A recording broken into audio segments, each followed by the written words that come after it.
అతడు ఎలాగో ప్రేమించాడో దేవుడు కూడా ఆయనను అలాగే ప్రేమించాడు. దేవుని స్తోత్రం కలుగు. హల్లెలూయా. మనం ప్రేమించిన వారిని ఏమంటాం తెలుసా? మనం మనసుకు నచ్చిన మనిషి అంటాం కదా, అవునా? అందుకని దావీదుని దేవుడు ఏమన్నాడు తెలుసా? నా హృదయానుసారుడు అన్నాడు. దేవుని స్తోత్రం. అంటే నా హృదయం ఎలాగున్నదో అలాగే నడుచుకుంటాడు అన్నాడు. దేవుని స్తోత్రం కలుగును. హల్లెలూయా. నువ్వు దేవుణ్ణి ప్రేమిస్తున్నావని నీ నోటితో ధైర్యంగా చెప్పగలిగితే నువ్వు దేవునికి ఇష్టమైన వాడిగా, దేవునికి నచ్చిన వాడిగా జీవించాలి. దేవుని స్తోత్రం కలుగును. ఇప్పుడు అమ్మకి ఏది ఇష్టమో మనకి అదే ఇష్టం, అమ్మకి ఏ రంగు ఇష్టమో మనకి అదే రంగు ఇష్టం, అంతేనా? మరి అమ్మ అంటే ఇష్టం అంటే ఏం చేయాలి? అమ్మ యొక్క అభిరుచులన్నీ కూడా మనలో ఇనుమడించిపోతూ ఉంటాయి. అమ్మ దృష్టిలో ఏది చెయ్యకూడదో అది మనం కూడా చెయ్యకూడదని ఒక నిబంధత ఉంది. అలాగే దేవుడు అంటే ఇష్టము, దేవుణ్ణి ప్రేమిస్తున్నాను అని చెప్పే మనము దేవుడికి నచ్చినట్టుగా ఆయనకు ఇష్టం లేని ప్రతి పరిస్థితికి దూరంగా జీవిస్తున్నామో లేదో అని ఆలోచించవలసిన విషయం కూడా ఉంది. దేవుని స్తోత్రం కదా.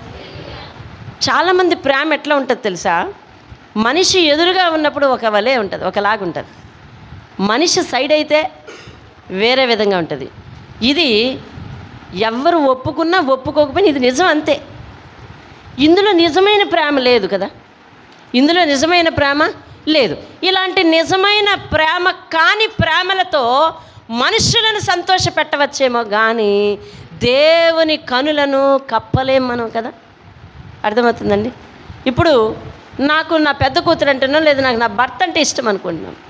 ఆయన ఎదురుగుండా నేను చాలా భయభక్తులు కలిగి అబ్బో నువ్వే నా ప్రాణం అన్నట్టుగా ఉండి, ఆయన ఇంటిలో లేనప్పుడు, ఆయన బయటకు వెళ్ళినప్పుడు ఇంకా నా ఇష్టానుసారంగా ఖర్చు పెట్టుకోవడం, నా ఇష్టానుసారంగా ఆయన పర్మిషన్ లేకుండా ఎక్కడెక్కడికో వెళ్ళడం అలా చేస్తున్నాను అనుకోండి, ఆయనకు అమర్యాద తెచ్చే పనులు నేను చేస్తున్నాను అనుకోండి, అది నిజమైన ప్రేమ అంటారా?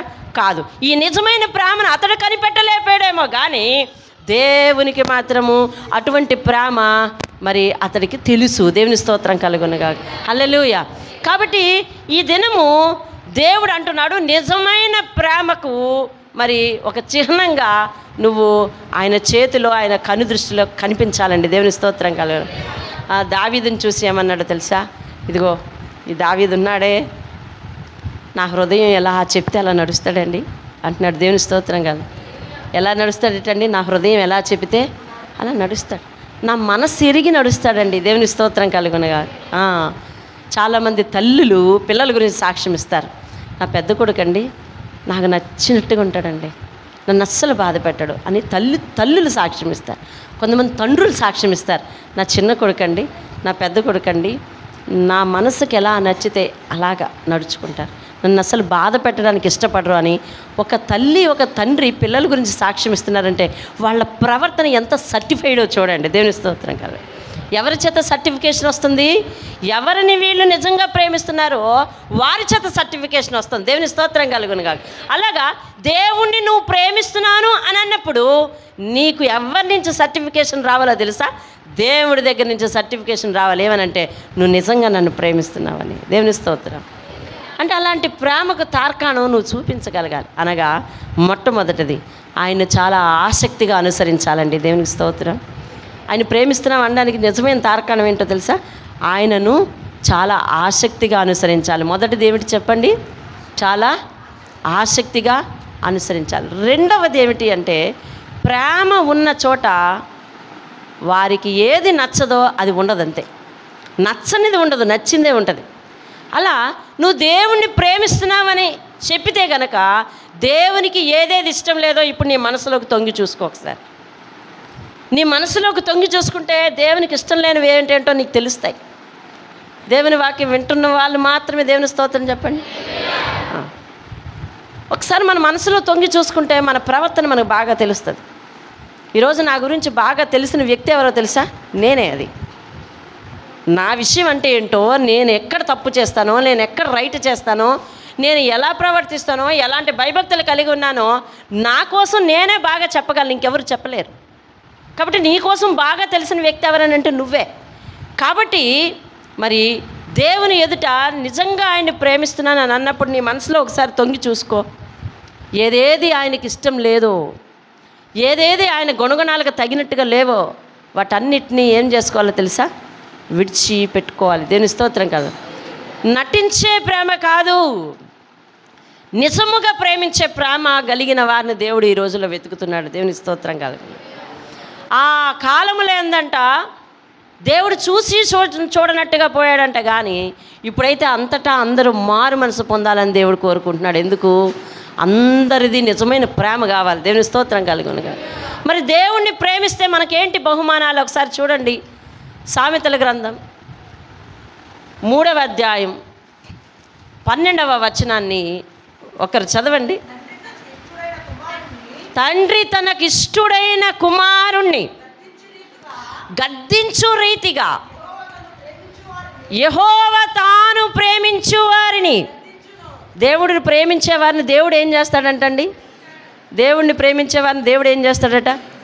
గద్దిస్తాడటండి. మొట్టమొదట ఇది ప్రేమలో మొదట ఉండాలండి. అర్థమవుతుందా?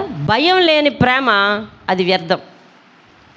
భయం లేకుండా ప్రేమ ఉందనుకోండి, అది వ్యర్థం. భయం ఉండాలి. ఇప్పుడు నువ్వు ఏ వ్యక్తినైతే ఇష్టపడుతున్నావో, ఏ వ్యక్తినైతే ప్రేమిస్తున్నావో, ఆ వ్యక్తి అంటే నీకు ఎంతో కొంత చిన్న భయం ఉండాలండి. అప్పుడే ఆ ప్రేమ నిజమైన ప్రేమ. భయం లేని ప్రేమ, నేనేం చేసినా పర్వాలేదు అడగరు, నేనేం చేసినా ఎలా పోయినా పర్వాలేదు అడగరు అని అంటే వాళ్ళు ఆల్మోస్ట్ ఆల్ నీకు ఒక అచ్చేసి వదిలేశారని అర్థం. నువ్వు భయపడాలి అంటే అర్థం ఏంటో తెలుసా? నీ మెడకు ఒక వారు ఉండాలి, ఆ వారు వాళ్ళ చేతిలో ఉండాలి. అర్థమవుతుందా? ఇక్కడ నీకు కనిపించడం ఎలా కనిపిస్తుంది అంటే బానిసగా ఉన్నట్టు కనిపిస్తుందేమో, కానీ కాదు. నేను ఎక్కడైనా అవకతవకలుగా నడుస్తూ ఉంటే నీ చేతిలో నా వారు ఉంది కదా, ఒకసారి లాగు అని చెప్పడం అనమాట. దేవుని స్తోత్రం. హల్లెలూయా. అందుకనే ఆ దేవుడు యెషయా గ్రంథంలో చెప్తాడు, ఎద్దు తన కామాంధ నెరుగుతుందంట. ఎద్దు తన కామాంధ అంటే తను పెంచేవాడెవరో తెలుసుకుంటుందట, మేత వేసేవాడెవరో తెలుసుకుంటుందంట. గాడిద కట్ట తన సొంత వాని దొడ్డి తెలుసంట. నిజానికి ఆ యజమాని ఎద్దును ఓ పెద్ద పరుపేసి పడుకోబెడతాడా? లేదు, బరువులు మోయిస్తూ ఉన్నాడు. తప్పు మార్గంలో నడుస్తూ ఉంటే కొట్టి సరైన మార్గంలో నడిపిస్తూ ఉన్నాడు. గాడిద చేత తన యజమాని బరువులు మోయిస్తూ ఉన్నాడు. అది తప్పు మార్గంలో నడిచినప్పుడు దాన్ని దండిస్తూ ఉన్నాడు. సరైన మార్గంలో నడిపించి తన పని తాను చేయించుకొని మరలా ఇంటికి తీసుకొచ్చి దానికి మేత పెడతా ఉన్నాడు. అలాగే నీ దేవుడు నీకు ఒక పనిని అప్పగించి, ఒక బాధ్యతను అప్పగించి దాన్ని చేయిస్తూ నువ్వు తప్పుడు మార్గంలో నడుస్తున్నప్పుడు నీ మెడకు ఉన్న ఉచ్చును పట్టుకొని లాగి నిన్ను సరైన మార్గంలో నడిపించి నిన్ను పోషించే బాధ్యతల్లా ఆయనది. దేవుని స్తోత్రం కలుగు. అంటే దేవుడు నన్ను ప్రేమిస్తున్నాడని చెప్పి నువ్వు ఎలా తిరిగినా పర్వాలేదు అని అనుకుంటే అది సరైనది కాదు. వినండి, మనం ఎవరిని ప్రేమిస్తున్నామో వాళ్ళ చేతిలో ఏముండాలి తెలుసా? మనకు సంబంధించిన ఒక వారు ఉండాలండి. వారు అంటే తాడు. అర్థమవుతుందా? మెడకి మరి వారు కళ్ళెమంటారు, వారు అంటారు. ఏమంటే చాలా రకాల పదాలు ఉన్నాయి అందులో. ఆ కళ్ళెం ఎవరి చేతిలో ఉండాలంటే వాళ్ళ చేతిలో ఉండాలి. నేను మొన్న ఎవరితోనో మాట్లాడుతున్నప్పుడు దేవుడు మాట అంటున్నాడు, భార్య భర్తల విషయంలో అంట భర్త భార్యకి ఎలా ఉండాలంటే తెలుసా? స్పీడ్ బ్రేకర్ లాగా ఉండాలంట. భార్య భర్తకి ఎలా ఉండాలో తెలుసా? స్పీడ్ బ్రేకర్లా ఉండాలి. స్పీడ్ బ్రేకర్ ఏం చేస్తుంది? స్పీడ్ని కంట్రోల్ చేసేస్తుంది. చూసావా, ఉత్సాహంగా వెళ్ళే బండిని ఏం చేస్తుంది? కంట్రోల్ చేసేస్తుంది. కాబట్టి ఈ కంట్రోలింగ్ అనేది చాలా మంచిది. వేగాన్ని శృతి మించిపోయామనుకోండి మనం ఎక్కడొక్కడ చతికిల పడతాం. కాబట్టి ఆలోచించి నడిచేటట్టుగా చేస్తుంది ఆ స్పీడ్ బ్రేకర్. కాబట్టి అలాగూ దేవుణ్ణి మనం ప్రేమిస్తున్నామంటే దేవుడు మన ప్రతి విషయంలో కూడా అడ్డు తగిలి మనకు ఒక ఆలోచన చెప్పేవాడిగా ఉండాలి. దేవుని స్తోత్రం కలుగు. ఆయన గద్దిస్తుంటే వినాలి మనం. ఒకసారి యోబు గ్రంథం 5వ అధ్యాయం చూడండి, ఏమని చెప్తుందో, అసలు గద్దింపు గురించి ఏమని చెప్తుందో. యోబు గ్రంథం 5వ అధ్యాయం. దేవుడు గద్దించు మనుష్యుడు ధన్యుడు, కాబట్టి సర్వశక్తుడగు దేవుడు శిక్ష అనగా గద్దింపును నువ్వు తోసివేయద్దు అని చెప్తా ఉన్నాడు. దేవుని స్తోత్రం కాదు. ఫస్ట్ అంటే దేవుడు ఎవరిని ప్రేమిస్తాడో వాళ్ళని ఏం చేస్తాడంటండి? ఫస్ట్ గద్దిస్తాడంట. మీ ఇంట్లో నీకేదన్నా ఒక వ్యసనం ఉందనుకోండి, మీ ఇంట్లో ఎవరైనా తిడుతున్నారనుకోండి, వాళ్ళని చూసినప్పుడల్లా నీకేమనిపిస్తుంది తెలుసా? అమ్మ బాబాయ్ ఇంకా మొదలెడతారు అనిపిస్తుంది. అమ్మ బాబాయ్ మొదలెడతారు ఇంకా అనిపిస్తుంది. కానీ ఇదంతా దేనికి? నీ బాగు కోరి అంటే మన వారు ఎవరి చేతిలో ఉండాలో తెలుసా? మనల్ని ప్రేమించే దేవుని చేతిలో ఉండాలి ముందు. దేవుని స్తోత్రం కలుగునుగా. దేవునికి మన జీవితాన్ని ఇవ్వకపోతే, మన జీవితం మీద దేవునికి అధికారం ఇవ్వకపోతే మొట్టమొదట చెడిపోయేది ఎవరు అని అంటే మనమే. నువ్వు వాక్యాన్ని చదవట్లేదు, దేవుడు మనసులో నిన్ను ప్రేరేపించలేదనుకో, గద్దించలేదనుకో, నీకేం అనిపించలేదనుకో, అంటే ఆయన గద్దింపులో నువ్వు లేవన్నమాట. అర్థమవుతుందా? అంటే దేవుడు ఏ మనిషి మీద బాధ్యత కలిగి ఉంటాడో ఆ మనిషిని వెంటనే గద్దిస్తాడు. 2-3 వారాలు మందిరానికి రాలేదు, నిద్ర వస్తున్న వారు అందరూ దేవుని స్తోత్రం చెప్పండి. అమ్మాజీ గురించి సాక్ష్యం చెప్పడం మర్చిపోయాను. అమ్మాజీ పాపం మొన్న హాస్పిటల్లో ఉండొచ్చింది, దేవుడు ఆమెను స్వస్థపరిచాడు. మరి ఇంటికి తీసుకొని వచ్చారు. మరి సంఘం కూడా కొంతమంది పరామర్శించమని చెప్పాను, వెళ్ళి పరామర్శించి ప్రార్థన చేసి వచ్చారు. అటు వారందరికీ కూడా ఆమె తరపున నేను కృతజ్ఞతలు తెలియచేస్తున్నాను. వినండి, దేవుడు ఎవరినైతే గద్దిస్తున్నాడో ఆ మనుషుడు ఎలా ఉంటేవాడంటండి ధన్యుడు. ఎవరిని గద్దిస్తాడంటే దేవుడు ప్రేమించేవారిని. అర్థమైందండి? ప్రేమించేవారిని. ఉదాహరణకు నీ బిడ్డడు వెళ్ళి మట్టిలో ఆడుతున్నాడు, అలాగే పక్కింటి వాళ్ళ పిల్లడు కూడా వచ్చి మట్టిలో ఆడుతున్నాడు. ముందు పోయి ఎవరిని గద్దిస్తావు నువ్వు? మీ పిల్లన్నే గద్దిస్తావు. అవసరమైతే పోయి ఒకటి కొడతావు, వెంటనే పట్టుకొని ఇంటిలోనికి తీసుకొచ్చేస్తావు. కారణం ఏంటో తెలుసా? వాడు బాగుండాలి. మీ అందరు వెళ్ళి సెటిల్ చేసి వచ్చేస్తారా? కారణం ఏంటంటే వాడు బాగుండాలి. మరి పక్కింటి వాళ్ళ పిల్లల్ని ఏమనకుండా వచ్చావు, ఏ వాడి బాధ్యత నాది కాదు, వాడిని తిట్టే అధికారం కూడా నాకు లేదు.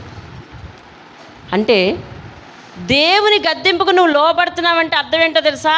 ఆయన అధికారానికి ఒప్పుకుంటున్నావని అర్థం. ఆయన అధికారంలో నువ్వు ఉన్నావని అర్థం. ఆయన నిన్ను సొంత కుమారునిగా అంగీకరిస్తున్నప్పుడు ఆయన ఇష్టానికి నువ్వు లోబడుతున్నావని అర్థం. దేవుని స్తోత్రం కలుగునా. దేవుడు ఒకటే చెప్తుంటాడు, చూడు నిన్ను నా అరచేతిలో చెక్కుకున్నానని దేవుని మాట ఒకటి ఉంటుంది. ఎప్పుడైనా మనం ఏదన్నా తప్పు చేసావంటే మనం దేవుడు గద్దించట్లేదంటే నువ్వు చేతిలో ఉన్నావా, చేయి దాటిపోయావా? చేతిలో ఉంటేనే దేవుడు నిన్ను గద్దిస్తాడు.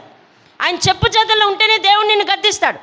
పాపానికి అలవాటు పడిపోతూ లేదా భక్తిహీనతకు అలవాటు పడిపోతూ నువ్వు వెళ్ళిపోతున్నా నీ మనసు ఏమనిపించట్లేదు అని అంటే, నీ మనసు నిన్ను గద్దించట్లేదు అని అంటే, కొన్నిసార్లు భక్తిహీనతలో నువ్వు వెళ్ళిపోతున్నప్పుడు నీ మనసు నిన్నేమనిపించట్లేదంటే దేవుడు గద్దింపు ఏమన్నా తక్కువ అయిందా? ఆలోచించాలి. దేవా నువ్వు నన్ను ఎందుకు గద్దించట్లేదు? దేవా నువ్వు నన్ను ఎందుకు గద్దించట్లేదు? కొన్నిసార్లు చూడండి, మనం అందరూ మనుషులు ఎదురుగుండా నమ్మకంగా కనిపిస్తాం, కానీ దేవుని ఎదుట మనుషులు ఎదురుగుండా నమ్మకంగా కనిపిస్తాం, దేవుని ఎదుట నమ్మకంగా ఉండలేం. వ్యక్తిగతంగా ఉన్నప్పుడు మనల్ని ఎవడు పట్టుకోలేడు, మన ఇష్టమే మన ఇష్టం. అయితే దేవుడు చూసి కూడా నిన్నేం అంటలేదు అని అంటే, రెండోది దేవుడు నిన్ను ఉపేక్షిస్తున్నాడా లేదా దేవుడు గద్దించడమే మానేశాడా? రెండు ప్రమాదం. నిన్ను గద్దించాలి. దేవుడు నిన్ను గద్దించదు అంటే, ఒక తప్పు చేస్తున్నప్పుడు నీ మనస్సాక్షి నిన్ను గద్దించట్లేదు అని అంటే నువ్వు దేవుని చెప్పు చేతుల్లో లేవేమో ఒకసారి ఆలోచించుకో. మందిరాన్ని మానేస్తున్నా నీకేమనిపించట్లేదని అంటే నువ్వు దేవుని చెప్పు చేతుల్లో లేవేమో ఆలోచించు. దేవుని ఆజ్ఞకు విరుద్ధంగా నడుస్తున్నా, దేవుని ఆజ్ఞకు విరుద్ధంగా అబద్ధం ఆడుతున్నా, దేవుని ఆజ్ఞకు విరుద్ధంగా వ్యసనం పాలైనా దేవుడు నిన్ను ఏమీ అంటలేదు అని అంటే నువ్వు దేవుని చెప్పు చేతుల్లో లేవేమో ఒకసారి ఆలోచించుకో. మనం ఎవరి చెప్పు చేతుల్లో ఉండాలి? మనం మెడకున్న వారు ఎవరి చేతిలో ఉండాలి? మనం తప్పటడుగు వేస్తుంటే ఆ వారు ఎక్కడ బిగించుకోవాలంట? ఇక్కడ బిగించుకోవాలి. దేవుని స్తోత్రం కలుగునుగాక. అంటే దేవుడు వెనక్కి లాగాలి, మనం వెనక్కి మళ్ళాలి. దేవుని స్తోత్రం కలుగునుగా. కాబట్టి దేవుడు గద్దించు మనుషుడు ఎవరంట? ధన్యుడు. దేవుడు ఎవరిని గద్దిస్తాడంట? తనను ప్రేమించు వారిని ఆయన గద్దిస్తాడు. దేవుని స్తోత్రం కలుగునుగాక. కాబట్టి ఇప్పుడు దేవుణ్ణి ప్రేమిస్తే మంచిది కదా. ఆయన మనల్ని ఏం చేస్తాడు చెప్పండి? ప్రేమిస్తాడు. మనం దేవుణ్ణి ప్రేమిస్తే చెప్పండి, ఆయన మనల్ని ప్రేమిస్తాడు. మనం దేవుణ్ణి ప్రేమించటం వలన ఆయనకేం ప్రయోజనం లేదు, కానీ ఆయన మనల్ని ప్రేమించడం వల్ల మొట్టమొదటి ప్రయోజనం ఏంటో తెలుసా? మన మెడకు ఒక వారు పెట్టి మనము ఆపదల్లో పడకుండా, పాపములో పడకుండా, తద్వారా నరకంలో పడకుండా మనల్ని వెనక్కి లాగి సరిచేస్తూ ఉంటాడు. దేవుని స్తోత్రం కలుగును. హల్లెలూయా. మన వారు ఎవరి చేతిలో ఉంటుంది? మనల్ని దేవుడు ప్రేమిస్తే దేవుని చేతిలో. పాపము చేస్తున్నా నీ మెడకు ఏది బిగుసుకోలేదని అంటే గనక నువ్వు దేవుని చేతిలో లేవేమో, దేవుడు విడిచిపెట్టాడేమో ఒకసారి పరీక్షించుకోవాల్సిన, టెస్ట్ చేయించుకోవాల్సిన అవసరం ఉందండి. దేవుని స్తోత్రం. ఒకసారి పరిశుద్ధాత్ముడు చెప్తున్నాడు ఏమని, దేవుని వాక్యం దగ్గరికి వస్తే మనం దేనికి రావాలంట? టెస్ట్ చేయించుకోవడానికి రావాలంట. టెస్ట్ చేయించుకోవడానికి రావాలి. టెస్ట్ రిపోర్ట్లు వచ్చిన దాన్ని బట్టి రోగ నిర్ధారణ. అవునా? ఇప్పుడు ఏంటి ఇది ఏం చేసుకోమంటున్నాడు దేవుడు? టెస్ట్ చేసుకోమంటున్నాడు. నువ్వు నా చేతిలో ఉన్నావా లేదా? నీ మనస్సాక్షి నువ్వు తప్పు చేసినప్పుడు, నువ్వు అబద్ధం చెప్తున్నప్పుడు, నీ తల్లిదండ్రులకు విరుద్ధంగా నడుస్తున్నప్పుడు, లేదా నీ ఇంటి ఆడవాళ్ళకి విరుద్ధంగా నడుస్తున్నాడు, నీ ఇంటి పురుషునికి విరుద్ధంగా నడుస్తున్నప్పుడు దేవుడు ఆత్మసాక్షిలో నిన్ను గద్దిస్తున్నాడా లేదా? గద్దించటం లేదు అంటే ఆయన చెప్పు చేతుల్లో లేవా? టెస్ట్ చేసుకోవాలి. ఇప్పుడు టెస్ట్ చేసుకోవాలి. నేను ఏం చేసినా దేవుడు ఒప్పుకుంటున్నాడు అని అంటే చాలా పొరపాటైన సంగతి అది. అర్థమవుతుందండి? ఒకసారి ఒక రైల్వే స్టేషన్లోని కూర్చున్నామండి. ఒక ఆయన దేవుని నమ్ముకుని ఆయన గబగబా దిగిపోతా ఉన్నాడు. అర్థమైందా? గబగబా దిగిపోతున్నాడు. నోటి నిండా ఏదో ఉందండి, అదేంటో తెలీదు. సరే, ఆయన మమ్మల్ని చూడలేదు. మేమిద్దరమే రైల్వే స్టేషన్లో కూర్చున్నాము అప్పుడు అనుకుంటా. మేమిద్దరము మరి ఏముందో తెలియదండి, వచ్చేస్తున్నాడు ఫాస్ట్గా. ఆయన మనల్ని చూడలేదు. అరే, ఈయన దేవుణ్ణి నమ్ముకుని పలానా చర్చికి వెళ్తాడు కదా అని అనిపించింది. ఒక క్రైస్తవురాలను కాబట్టి నేను అనుకుని ఊరుకున్నాను. అదే వేరు వాడైతే ఏం చేస్తాడు? నిన్ను గురించి, నీ దేవుడి గురించి, నీకు దేవునికి భయం లేని తీరుని గురించి 10 మందికి ప్రచారం చేయడా? అంటే 10 మంది దృష్టిలో నీకు దేవుడంటే భయం లేదని, దేవుని మాట నువ్వు లెక్క చేయవని ఎంతమందికి నీ దేవుని గురించి చెడు ప్రచారం వెళ్ళిపోతుందో, అట్టి దేవుడికి చెడ్డ పేరు తెచ్చే స్థితిలో నువ్వు ఉంటే ఆయన నువ్వు ఏం ప్రేమిస్తున్నావు ఒకసారి ఆలోచించండి. ఏం ప్రేమిస్తున్నావు? ఆయన ఏమో మనల్ని ప్రేమించాలి, ఆపదల్లో మనల్ని రక్షించాలి, మనం ఏది కోరుకుంటే అది ఇవ్వాలి, ఏది అడిగితే అది చేయాలి, ఎప్పుడు అందుబాటులో ఉండమంటే అప్పుడు అందుబాటులో ఉండాలి, పిలిస్తే పలకాలి, సహాయం అడిగిన వెంటనే ఇదిగో నేను ఉన్నానని ఆయన అనాలి. కాబట్టి కానీ ఆయన పిలిచినప్పుడు మనం ఎక్కడో తెలియట్లేదు. ఎవరిది ఈ ప్రేమ? ఎటు సైడ్ నుంచి ప్రేమ? ఎవరిని ప్రేమిస్తున్నారు? ఎవరికి లోబడుతున్నారు? అసలు ప్రేమ లోబడినది కదా. 1 కొరింథీయులకు రాసిన పత్రిక 13వ అధ్యాయంలో ప్రేమ లక్షణాలన్నీ రాసి ఉంటుంది. ప్రేమ ఏం చేస్తుందంటండి?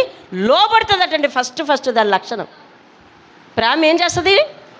ఫస్ట్ లక్షణం చదవండి. ప్రేమ సులభంగా లోబడుతుందటండి. దేవుని స్తోత్రం కలుగును. హల్లెలూయా. ప్రేమ ఏం చేస్తుందటండి? మనం ఎవరినైనా ప్రేమిస్తున్నట్టయితే కనుక వాళ్ళు ఏదైనా ఒక మాట చెప్తే అది సరే అలాగే, అది సులభంగా లోబడ్డం అన్నమాట. సరే అలాగే చేస్తాను. మరి దేవుడు అంత గీపెట్టి అన్ని ఆజ్ఞలు ఇచ్చి, ఒరే నాన్న ఈ ఆజ్ఞ పాటించకపోతే నువ్వు పడిపోతావరా, ఒరే తల్లి నీ ఆజ్ఞ పాటించకపోతే నువ్వు పడిపోతావరా అని దేవుడు గీపెట్టి చెప్తున్నా నువ్వు లోబడట్లేదు, సులువుగా లోబడట్లేదంటే నీది నిజమైన ప్రేమ లేదా మరి నకిలీ ప్రేమ? అనుమానించవలసిన పరిస్థితి ఉంది కదా. ఇదొక టెస్ట్కి వెళ్ళిపోవాలి మనం. ఇదొక టెస్ట్కి వెళ్ళిపోవాలి. నువ్వు దేవుని చేతిలో ఉన్నావా లేదా అనేది మొదటి టెస్ట్. రెండోది నిజంగా నీ ప్రేమ నిజమైందా కాదా అనేది రెండో టెస్ట్. ఈ టెస్ట్ రిపోర్ట్లు ఏమొస్తున్నాయో ఒకసారి ఆలోచించండి. ఏమని నీ టెస్ట్ రిపోర్ట్, నీ హృదయం ఏమని రిపోర్ట్ ఇస్తుంది? ఒక వాక్యం చెప్తుంది, ప్రేమట సులువుగా లోబడిపోద్దటండి. సులువుగా లోబడిపోతుంది. ఏమండి? మరొక మాట చూడండి. దేవుడు తాను ప్రేమించే వారిని గద్దిస్తాడట. ఫస్ట్ గద్దింపుకు లోబడితే ఏమవుతామంట? మనం ధన్యులం అంట. దేవుని స్తోత్రం. కాబట్టి సర్వశక్తిని శిక్షను అనగా గద్దింపుని మనం ఏం చేయకూడదంట? తృణీకరించకూడదు, తోసివేయకూడదు. వాళ్ళు అలాగే చెప్తారులే. సాధారణంగా దేవుడు వచ్చి నీ దగ్గరికి వచ్చి, బాబు సురేష్ లేదా తల్లి మణి ఈ మాటిను, లేకపోతే అమ్మ పద్మ ఈ మాటిను అని చెప్తారా? దేవుడు వచ్చి చెప్తాడా? లేదు. దేవుడు తను కొంతమందిని ఏర్పాటు చేసుకున్నాడు, లేదా ఎవరికో చెప్పడానికి నిన్నే ఏర్పాటు చేసుకోవచ్చు. అలా ఏర్పాటు చేసుకున్న వారితో నీ ప్రవర్తన మార్చుకో, నీ పరిస్థితి మార్చుకో, నీ ఆత్మీయ స్థితిని వృద్ధి చెందించుకో అని దేవుడు హెచ్చరిస్తున్నప్పుడు వాళ్ళు అలాగే చెప్తారులే, ఆ వాక్యం అలాగే చెప్తుందిలే, నాకు వీలున్నప్పుడు నేను మార్చుకుంటాను, మార్చుకోవడానికి కొంత టైం ఉంది, కొంత ముహూర్తం ఉంది, కొంత వయసు ఉంది అని నువ్వు చెప్తా ఉండి దేవుడు అంటే నాకు చాలా ప్రేమ అండి అని అన్నావు అనుకో, దేవుడు అంటాడు ఊరుకో అంటాడు. చీ ఊరుకో అంటాడు. అర్థమవుతుందండి? నీ ప్రేమను అతడు అంగీకరించడండి, అతడు అంగీకరించడు. నువ్వు ఆయన గద్దింపును ధృవీకరించావా, ఆయన నీ ప్రేమను అంగీకరించడు. దేవుని స్తోత్రం కాదు. ఇప్పుడు కొంత వాక్యం లోపలికి వెళ్ళిపోతే అసలు నిజంగా దేవుడు మనల్ని ప్రేమిస్తున్నాడు లేదా అని అనుమానంగా వస్తుంది మనకి. అటువంటి అనుమానం మనలోనికి రావడానికి లేదు. హృదయపూర్వకంగా దేవుడి మాట నేను వింటున్నాను, దేవుడు నన్ను నడిపిస్తున్నాడు అనే సాక్ష్యం కలిగి ఉండాలండి.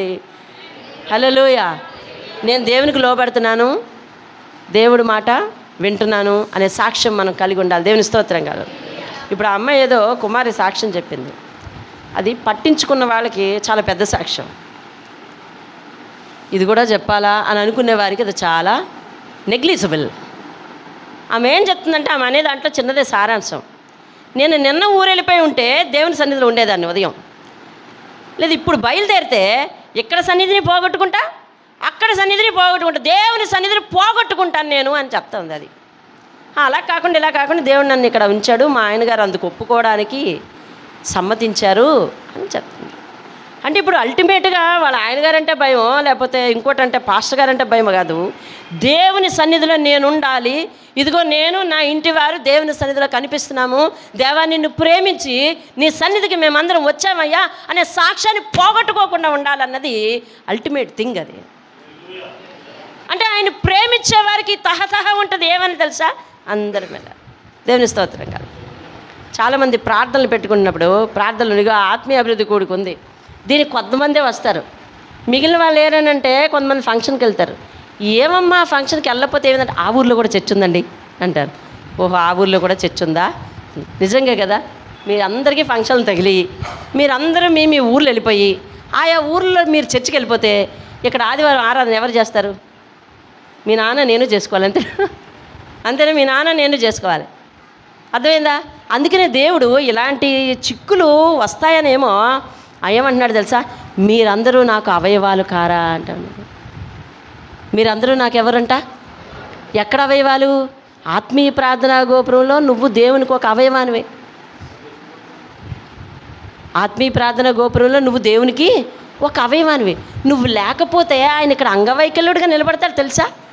నీకు వేరే చర్చ్ ఉంది, నీకు ఏ దేశం వెళ్తే ఆ దేశంలో చర్చ్ ఉంది కాదంటలే, కానీ నువ్వు సంఘంలో తలవో, నువ్వు సంఘంలో చెయ్యవో, నువ్వు సంఘంలో కాలువో, నువ్వు సంఘంలో క్రీస్తుకు కన్నువో ఏమో ఆయన నిన్ను ఎలా భావిస్తున్నాడో. మీరు చేసే పరిచర్యను బట్టి నువ్వు సంఘంలో ఆయనకు కుడి హస్తానివో తెలియదు. నువ్వు లేకపోతే కనుక ఆయనట అంగవైకల్యుడిగా నిలబడతాడు. అగో మీకు జానకిపేటలో సంఘం ఉంది, మీకేమో అలా ఏదది ఏం ఊరు అది, అదేదో పద్మ, మీ ఊరేం ఊరు పద్మ మర్చిపోయాను నేను, అదేదో జల్లూరులో ఒక చర్చ్ ఉంది, మీకు మీ ఊర్లో ఉంది, అలాగే వీళ్ళకి వీళ్ళ ఊర్లో ఉంది, ఇగో వీళ్ళకి వీళ్ళ ఊర్లో ఉంది, అందరికీ ఉన్నది. కానీ నువ్వు ఒక ఆత్మీయ ప్రార్థన గోపుర సంఘంలో ఒక సభ్యునివి కదా. ఇగో రాత్రికాల సమయం కష్టం వచ్చినప్పుడు ఎవరు వచ్చారు చెప్పు? సంఘం వచ్చింది. కష్టకాలంలో సంఘం కూడుకోవటానికి నువ్వు ఒక సంఘానికి కట్టుబడి జీవించాలి. దేవుని స్తోత్రం కలుగు. నిజానికి ఏ ఊరు వెళ్తే ఆ ఊర్లో సంఘం లేదండి, ఉంది. దేవుడు ఎక్కడ ఆరాధిస్తే అక్కడ ఉండడా? ఉంటాడు. కానీ నీ కష్టకాలంలో నీకు ఆదుకోవటానికి సంఘం ఉండాలండి. దేవుని స్తోత్రంగా ఆ సంఘానికి నువ్వు కట్టుబడి ఉండాలి. ఆ సంఘములో క్రీస్తుకు అవయవమై ఉండాలి. అప్పుడు దేవుడు ఒక అవయవం పాడైపోతుంటే ఈ అవయవం పాడైపోయి ఎలా ఉందేంటి, ఇంత బలహీనంగా ఉందేంటని దీన్ని బలపరచాలనే దేవునికి ఒక తలంపు నీ మీద ఉంటుంది అన్నమాట. దేవుని స్తోత్రం కాదు. అయితే ఇప్పుడు దేవుడు గద్దించు మనుషుడు ఏమయ్యాడంటే ధన్యుడు అయ్యాడు. దేవుని స్తోత్రం. మరి యేసయ్య ప్రేమిస్తే అట్టి వారిని ఎలా చేస్తాడంటే చూడండి, సామెతలు 8వ అధ్యాయం 17వ వచనం. ఇది పూర్తిగా అయితే ఈ వారం, లేకపోతే 2వ భాగం వచ్చే వారం. ఆయన నన్ను ప్రేమించే వారిని నేను ప్రేమించుచున్నాను. అందులో 21వ వచనం చదువు. నన్ను ప్రేమించు వారిని ఎలా చేస్తాడట? ఎలా చేస్తాడు? ఆస్తికర్తలుగా చేస్తాడు. దేవుని స్తోత్రం కలుగునుగా. హల్లెలూయా. తన్ను ప్రేమించే వారిని దేవుడు కూడా ఏం చేస్తున్నాడంట? ప్రేమిస్తున్నాడంట. తను ప్రేమించే వారిని దేవుడు ఎలా చేస్తున్నాడంట? ఆస్తికర్తలుగా చేస్తాడంట. దేవుని స్తోత్రం కలుగును గాక. ఆస్తికర్తలుగా అంటే అంతకుముందండి మాకు అసలు ఏమి లేదండి, ఇప్పుడైతే మేము 4 బిల్డింగ్లు కట్టామండి, అది కాదు ఆస్తి. సరైన సమయానికి ఆపద తీర్చబట్టడం ఆస్తి, సరైన సమయానికి దేవుని దగ్గర నుంచి సహాయం రావడం ఆస్తి, సరైన సమయానికి ప్రశాంతతతో జీవించడం ఆస్తి. సంపాదించిన ఆ ఆహారం ఏదైతే ఉందో కంచంలో పెట్టుకుని 4 ముద్దలు సంతృప్తిగా తినడం ఆస్తి. తిన్న తరువాత మరి కంటి నిండా నిద్ర పోగలగడం ఆస్తి. నీకిచ్చిన కష్టార్జితాన్ని నీ భార్య బిడ్డలు ఒక బల్ల చుట్టూ కూర్చొని, అనగా బల్ల చుట్టూ అంటే ఒక రౌండ్గా కూర్చొని ఆ కష్టార్జితాన్ని తినడం అనేది ఒక ఆస్తి. ఇటువంటి ఆస్తి లేని వాళ్ళు, బీరు వాళ్ళ డబ్బులు ఉన్న వాళ్ళు ఎంతోమంది ఉన్నారు. వాళ్ళు పేదవారు, ఆప్యాయతలకు పేదవారు, బంధాలకు పేదవారు, ఇలాంటి సంతోష సమయాలకు పేదవారు వాళ్ళు. దేవుడు నిన్ను ఆస్తికర్తలుగా చేస్తానంటున్నా అంటున్నాడు. ఏమిటో తెలుసా? భూమి మీద ఉన్న మంచి ఫలాలన్నీ కూడా నీకు అనుభవింప చేస్తాను అని చెప్పి యెషయా గ్రంథము 1వ అధ్యాయము 18-19 వచనాలు భూమి యొక్క మంచి పదార్థాలు నీకు భుజింప చేస్తానంటే అర్థం ఏంటో తెలుసా? సంతోషకరమైన గృహం, భార్య బిడ్డలతో సంపూర్తిగా ఉండే ఇల్లు. అర్థమవుతుందండి? భార్య బిడ్డలతో సంపూర్తిగా ఉండే ఇల్లు, కుటుంబం సంపూర్తిగా ఉండడం ఒక పెద్ద బహుమానం అండి. ఈ మాటతో ఏకీభించేవారు దేవునికి స్తోత్రం చెప్పండి. కుటుంబము, నేనేమన్నాను? కుటుంబము పరిపూర్ణంగా సంతోషంగా ఉండడం ఒక పెద్ద వరం. అలా ఏకీభవించిన వారు దేవునికి స్తోత్రం చెప్పండి. అలాంటి కుటుంబాలు ఉన్నవారు దేవునికి స్తోత్రం చెప్పండి. చాలా ఏళ్లలో భర్త మాట భార్యకు పడటం లేదు, భార్య మాట భర్తకు పడటం లేదు, భార్య చెప్పినట్టుగా భర్త ఉండటం లేదు, భర్త చెప్పినట్టుగా భార్య ఉండటం లేదు. వీళ్ళిద్దరూ గొడవలు ఆడుకోవడం వల్ల పిల్లలు వారి మాట వినటం లేదు. పిల్లల మాట వినకపోవడం వల్ల వాళ్ళ ఇళ్లలో గొడవలు పెరిగిపోతున్నాయి. వాళ్ళ ఇళ్లలో గొడవలు పెరిగిపోవడం వల్ల వాళ్ళు వండుకునేది కలిసి తినలేకపోతున్నారు. వాళ్ళు కలిసి తినలేకపోవడం వల్ల అందులో మిగిలిపోతుంది. మిగిలిపోయిన దాన్ని కుల్లి కాలంలో పారబోసేస్తున్నారు. కష్టార్జితం, చెమట కార్చి సంపాదించిన కష్టార్జితం కుల్లి కాలంలో వేస్తా ఉన్నారు. ఇది ఆశీర్వాదము, ఆస్తి ఎంత మాత్రం కానే కాదు. వండుకున్నావా? కొంతే నలుగురు కూర్చొని తినగలుగుతున్నారా? నువ్వేదో ఉద్యోగ పర్పస్ మీద ఇక్కడ ఉన్నావు, కానీ వెళ్ళిన రోజు కుటుంబం అంతా కలిసి కూర్చొని తిన్నావా? ఆస్తిపరుడివి. దేవుని స్తోత్రం చెప్పండి. ఎవరంట నువ్వు? ఆస్తిపరుడు. చెప్పండి దేవుని స్తోత్రం. నువ్వు ఇలాంటి ఆస్తి కావాలని కోరుకోవాలండి. నేను నా కుటుంబం దేవుని సన్నిధిలో ఉండాలని ఆస్తి కోరుకోవాలి. దావీదుకి దేవుడు అన్నీ ఇచ్చి, దావీదా అంటే నాయనా చెప్పు ఏం కావాలి ఇంకా? అయ్యో ఏం కావాలయ్యా? గొర్రెల దొడ్డి నుంచి నన్ను తీసి మహారాజుని చేశావు, ఇంతగా హెచ్చించడానికి నేను ఎంతటి వాడను, నేను ఏ పాటి వాడననే డైలమాలో నేనుంటే ఇంకేం కావాలని అడుగుతున్నావేంటి? కానీ నాకు ఒక కొరత ఉందయ్యా అంటాను. ఏముందంట? ఎవరికి? దావీదుకి ఏముందంట? కొరత ఉందంట. ఏం కొరత? గొర్రెల దొడ్డి నుంచి తీసి నిన్ను మహారాజుని చేస్తే ఏం కొరత? అయ్యా సింహాసనం ఇచ్చావు, పైగా దీవిస్తున్నావేమని? ఈ సింహాసనం నీ కొడుక్కి, నీ కొడుక్కి, నీ కొడుక్కి తరతరములు నీ కుటుంబమే ఈ సింహాసనాన్ని అధిరోహిస్తుంది తప్ప ఎవరికి ఇవ్వను దావీదా అంటున్నావు. బాగానే ఉంది అయ్యా, నీవు దేవుడు కదా, నీ మాట సత్యం కదా. దేవుడు అంటున్నాడు, నేను దేవుణ్ణే. వాళ్ళిద్దరి మధ్య సంభాషణ చక్కగా అర్థం చేసుకుంటే ఒకిద్దరు తల్లిదండ్రులు, ఒకిద్దరు స్నేహితులు, ప్రాణ స్నేహితులు మాట్లాడుకున్నట్టు ఉంటుందండి వాళ్ళ సంభాషణలో. దేవుడు దావీదు మాట్లాడుకున్న సంభాషణ. అయ్యా నువ్వు దేవుడువు, దేవుణ్ణే. అయ్యా నీ మాట సత్యము, సత్యమే. అయితే ఆ సత్యమైన మాటతో నిత్యము నా కుటుంబం నీ సన్నిధిలో ఉండునట్లుగా దీవించేయ్యా అంటాడు. ఎవరుండాలంటండి? ఎవరుండాలి? గట్టిగా చెప్పండి. కుటుంబం అంతానా కొంత? నా కుటుంబం అంతా ఎప్పుడెప్పుడు నిత్యము నీ సన్నిధిలో ఉండునట్లుగా నన్ను ఆశీర్వదించుము అన్న. ఈ ఆశీర్వాదం సరిపోదా? వద్దునైనా, ఆనందం లేదు. నువ్వు ఇచ్చిన సింహాసనం రేపు ఎగిరిపోయే ప్రమాదం ఉందా నీ సన్నిధిలో ఉండకపోతే? అందుకని దావీదు ఏం చేస్తాడో తెలుసా? దావీదుకి ఆశ ఎక్కువే, కానీ దేవుని ఎదుట అలా కనిపించడు. దానికి కావలసిన తాళం వెతుకుతూ ఉంటాడు. దేవుని స్తోత్రం కలుగును గాక. హల్లెలూయా. దావీదుకి ఆశ లేదనుకున్నారు కనుక ఆశ ఉంది. ఆయన అన్నాడు, అయ్యా నీ కొడుకు నీ కొడుకు నీ కొడుకు నీ కొడుకు అందరూ ఈ సింహాసనం మీద కూర్చుంటారని అంటే, బాబు దేవుడా బాగానే అని చెప్తున్నావు, కానీ ఆడిలో ఎవరొక్కడైనా ఏ తరం వాడినా తప్పిపోతే సింహాసనాన్ని నువ్వు తీసేసుకుంటావు కదా, అలా వద్దు. వాళ్ళు ముందు నీ సన్నిధిలో ఉండేటట్టు వరమియ్యు, అప్పుడు ఈ వరాన్ని కొనసాగించు అంటామన్నాడు. దేవుని స్తోత్రం కలుగును గాక. హల్లెలూయా. ఎందుకింత ఆస్తిస్తానంటున్నావు, దాని ఇచ్చిన తాళం చెవి నాకు ఇయ్యి అంటున్నాడు. దేవుని స్తోత్రం. మనం ఏం చేస్తాం తెలుసా? తాళం చెవులు వదిలేస్తామండి. తాళం పారేసుకుంటాం, పారేసుకున్న లోటు కూడా మనకు తెలియదు తెలుసా? నిజం. దేవుడు ఆశీర్వదించి నీకు ఏదన్నా చిన్నది ఏమన్నా ఇచ్చాడే అని అనుకో, ఇంకంతే. అక్కడి నుంచి కట్టు నీ కుటుంబ సన్నిధిలో కనిపించడం తెలుసా? మీ నలుగురిని లేదా మీ ముగ్గురిని లేదా మీ ఆరుగురిని లేదా మీ ఐదుగురిని దేవుని సన్నిధిలో కలిపి చూడడం చాలా కష్టం అండి. అటువంటి జాడ్యం ఈ మధ్య నా కుటుంబానికి కూడా వచ్చింది.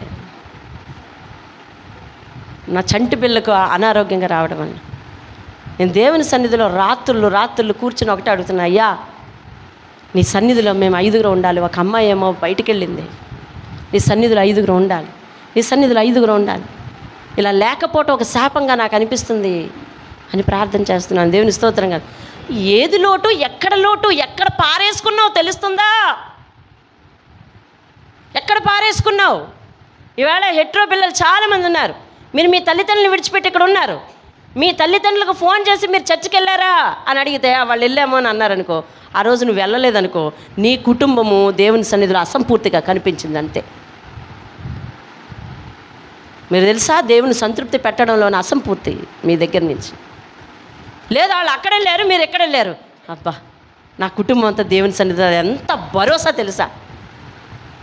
కానీ దౌర్భాగ్యమైన విషయం ఏంటో తెలుసా, మనము మన ఇంటి వాళ్లకు చీటీలు వేసేస్తాం. చీటీలు, ఇదిగో ఈ ప్రార్థనకి మీరిద్దరు వెళ్ళండి, ఈ ప్రార్థనకి మేమిద్దరం వెళ్తాం, ఇదిగో ఈ ప్రార్థన నేను వెళ్ళి వచ్చేస్తానులే సరిపోద్ది అనే చీటీలు వేస్తాం.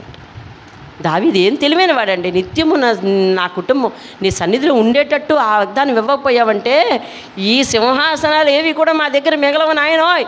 ఈ సింహాసనాలు కాదు కావాల్సింది, ముందు నీ సన్నిధిలో ఉండేటట్టు ఇయ్యయ్యా అని ఆయన తెలివి కలిగి ప్రార్థన చేస్తే నువ్వెక్కడ తెలుసా అన్నీ తెలుసుండి తప్పిపోతున్నావు తెలుసా? ఏంటో తెలుసా?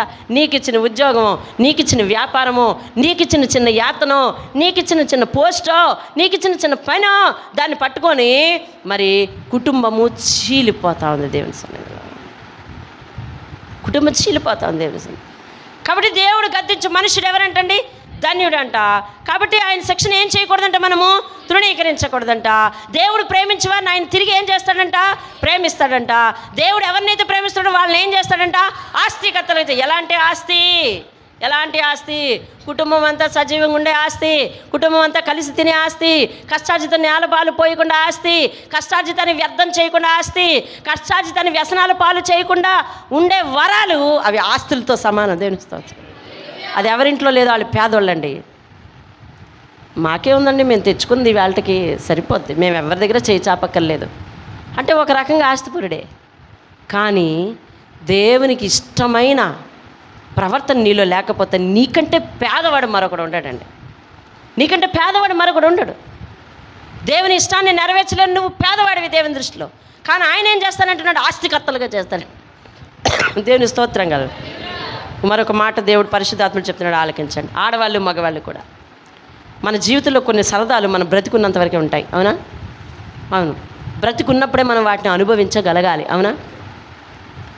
సమయాలు దాటిపోతే వాటిని మళ్ళీ మనము అనుభవించలేము.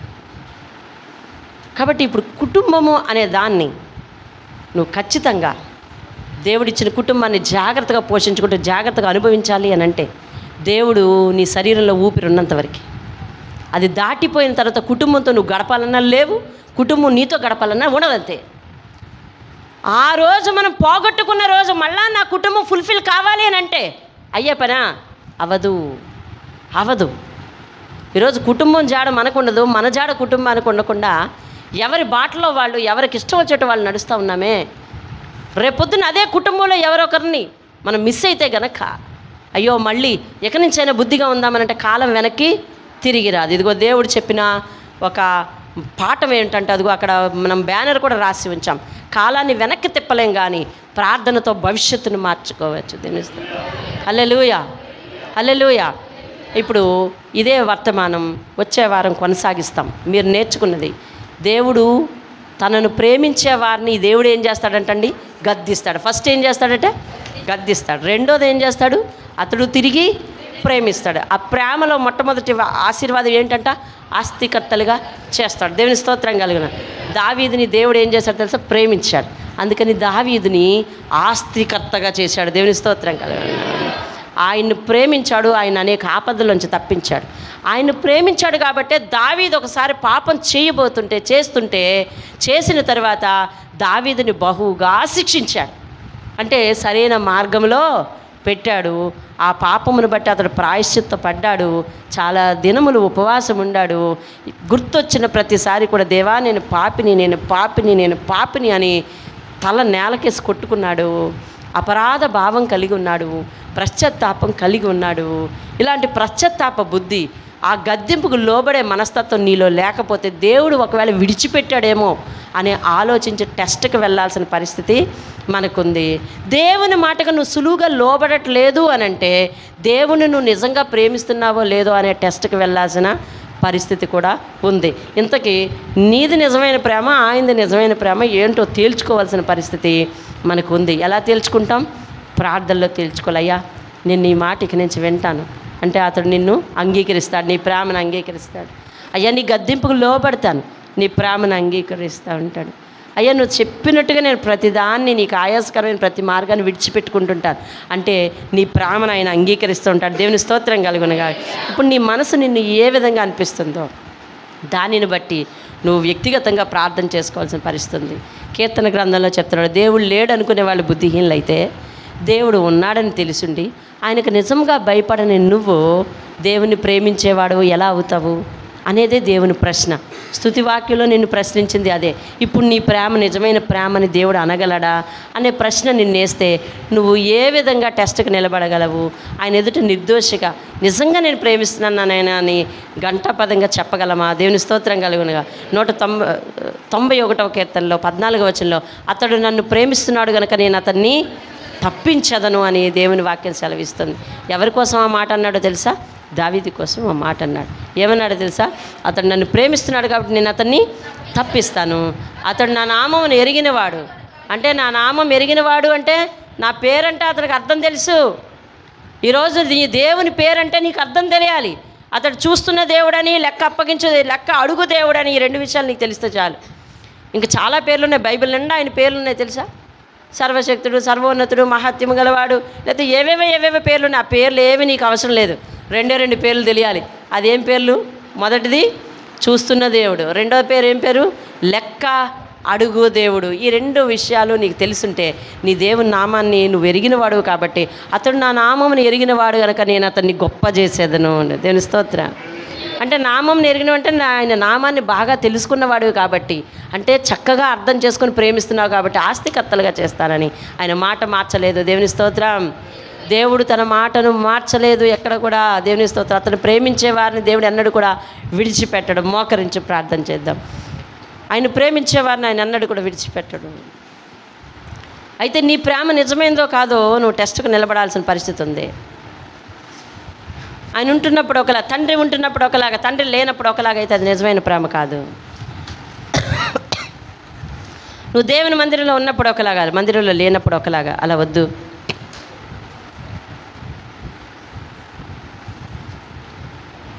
ఒకసారి దేవుడు సంఘంలో మీకు చెప్పడం జరిగింది. ఒక ఆయన బాగా పాటలు రాస్తాడు, దేవుని పాటలు, కానీ సిగరెట్ అనే అలవాటు ఆయనకు పోలేదు. కానీ అది మేము చూసి చాలా ఆశ్చర్యపడ్డాం. ఎందుకండి దేవుడిచ్చిన తలాంతు? ఇటీవల ఒక ఆయన, ఇదిగో మన కాలనీలోనే, బహుగా మంచి గాత్రంతో పాటలు పాడగలడు, కానీ తాగుడు మానలేదు. నేను ఆయనకి పిలిచి గద్దించి అనగా ప్రేమతో బుజ్జగించి చెప్పడం కూడా జరిగింది. దేవుడు నీకు ఇచ్చిన మంచి గాత్రంలో నువ్వేం పోస్తున్నావో తెలుసా అని చెప్పడం జరిగింది. కానీ కొద్ది కాలం మానేస్తాను అంటా ఉన్నే ఆయన కారు యాక్సిడెంట్ అయ్యి చనిపోవడం జరిగింది ఇటీవలే మన నక్కపల్లి సెంటర్లో. అయ్యో, దేవుడు నిన్ను కొన్ని తలాంతులు ఇచ్చి ఆస్తికర్తను చేస్తానంటున్నాడు, కొన్ని ఆశీర్వాదాలు ఇచ్చి ఆస్తికర్తను చేస్తానంటున్నాడు. దేవుడిచ్చిన ఆశీర్వాదాలను అడ్డు పెట్టుకుని నువ్వు అయ్యా నీవిచ్చిన బిడ్డల వలన, నీవిచ్చిన ఉద్యోగం వలన, నీవిచ్చిన వ్యాపారం వలన, నీవిచ్చిన పరిస్థితుల వలన, నీవిచ్చిన పదవుల వలన, నీవిచ్చిన పోస్టు వలన, నీవిచ్చిన బాధ్యతల వలన నేను నీ సన్నిధికి రాలేకపోతున్నాను, గుడ్ బై అంటే ఏది నీది నిజమైన ప్రేమ అయ్యింది అని ప్రశ్నిస్తున్నాడు. అలా వద్దు. నిజమైన ప్రేమ సులువుగా లోబడినదట. నువ్వు దేవుని మాటకు సులువుగా లోబడవా? ఎంతకాలం వాక్యం నీతో మాట్లాడాలి? బూతులు మానమని మాట్లాడాలి, వ్యసనాలు మానమని మాట్లాడాలి, కోపం మానమని మాట్లాడాలి, గొడవలు మానమని మాట్లాడాలి. ఎన్ని వాక్యాలు వింటా ఉన్నా ఇదిగో మన పోస్టర్ అలాగే ఉన్నది అని అంటే నువ్వు సులువుగా లోబడట్లేదు కదూ. అయితే నువ్వు దేవుని ప్రేమిస్తున్నావా అని దేవుడే గనక నిన్ను అడిగితే నో అని చెప్తావే. అప్పుడు దేవునికి నీకు దూరం ఏమవుతుంది? పెరిగిపోద్ది కదా. కానీ సియోన్లో నుండి ఆయన నీకు రక్షణ కలుగు చేయాలి. ఆ రక్షణ నీకు చాలా అవసరం. దానికి నువ్వు దూరం అవ్వడానికే లేదు సంగమా. ఆయన మాటకు సులువుగా లోబడితేనే ఆయన ప్రేమించినట్టు. ఇదిగో వాక్యము ఫలానాలా ఉన్నది అని నీకు తెలియకపోతే సరి, తెలిసిందంటే గనక వాక్య ప్రకారం నువ్వు జీవించకపోతే, లోబడకపోతే ఇంకా ఆయనను ప్రేమించానని గుండె బాదుకున్న ఆయన ఒప్పుకునే పరిస్థితి లేదు. మనుషులు చెప్పినట్టుగా వినకపోయి, తల్లిదండ్రులు చెప్పినట్టుగా వినకపోయి, ఇదిగో నువ్వంటే ఇష్టం అనంటే వద్దు, మోసం చేయొద్దంటా ఉంటారే. మరి దేవుడు అలాగా అని నిన్ను దూరం పెడితే నువ్వు నేను ఎక్కడ? మన చిరునామా ఎక్కడ? ఆయన అరచేతిలోనా, లేకపోతే ఆయన వదిలేసిన పరిస్థితా? ఆయన చెయ్యి విడిచిపెడితే ఏమవుతుందో, ఆయన క్షణమాత్రం విడిచిపెడితే ఏమవుతుందో ప్రార్థన చేసుకుందాం. ఆయన ఎవరినైతే ప్రేమిస్తారో వాళ్ళని గద్దిస్తాడు. దేవుడు నిన్ను గద్దించాలి. ఆయన ఎవరినైతే ప్రేమిస్తారో వాళ్ళని, మరి ఎవరైతే ఆయన్ని ప్రేమిస్తారో వాళ్ళని తిరిగి ప్రేమిస్తాడు. ఆయన ప్రేమలో నువ్వు ఉండాలి. ఆయన ఎవరైతే ప్రేమిస్తారో, ఆయన ఎవరినైతే ప్రేమిస్తున్నాడో వాళ్ళని ఆస్తికర్తలుగా చేస్తాడు. అటువంటి తలంతలు నీ దగ్గర ఉండాలి. ప్రార్థన చేస్తున్నాను. మహాగణుడా, విన్న వాక్యానికి వారు సులువుగా లోబడినట్లు, నీ మీదున్న వారి ప్రేమను బట్టి వాళ్ళు సులువుగా లోబడినట్లు, నీవు ఈరోజు చూపించిన లోపాలను బట్టి వారు అవన్నీ విడిచిపెట్టుకున్నట్లు, నీవు ఈరోజు చూపించిన ఆ యొక్క వాక్యాలను బట్టి వారి జీవితాన్ని సులువుగా లోపరుచుకున్నట్లు, అలా సులువుగా లోపరుచుకొని నిజమైన ప్రేమను చాటుకున్నట్లు వాక్యం వీక్షిస్తున్న అందరినీ, సంఘము వారిని దీవించయ్యా. నీ ప్రేమలో నుండి మమ్మల్ని దుష్టుడు ఎత్తుకొని పోవడానికి వీల్లేదు. శ్రమ అయినను, కష్టమైనను, ఏదైనా తండ్రి నాయన, ఆశీర్వాదమైనను, దీవెనైనను, తలాంతైనను, ఐశ్వర్యమైనను నిన్ను నన్ను వేరు చేసేదిగా ఉండడానికి వీల్లేదు.